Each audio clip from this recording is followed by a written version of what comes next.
అనగనగా ఒక అడవిలో ఒక నక్క ఉంటుంది. ఆ నక్కకి ఆ రోజు పాపం తినడానికి ఏమీ దొరకదనమాట. ఆకలిగా అలా తిరుగుతూ ఉంటుంది.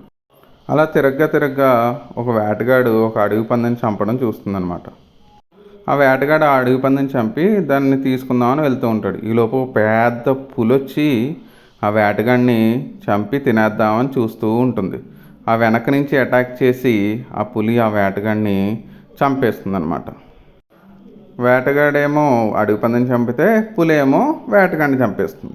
అది చూసి నక్క, అమ్మయ్యా, నాకు బోల్డ్ రోజులకు సరిపడా ఆహారం దొరికింది అనుకుని అక్కడికి వెళ్ళి చచ్చిపడిన వేటగాడిని అడవి పందిని తినకుండా ఈ వింటినారిని కూడా జంతువు చర్మంతోనే కదా చేస్తారు, ఇది తిందాము, ఇదైతే బాగుంటుంది అని కొరుకుతుంది. కొరికేటప్పటికి ఆ వంచి ఉన్న ధనస్సు దాని గుండెకి తగిలి చచ్చిపోతుంది అనమాట.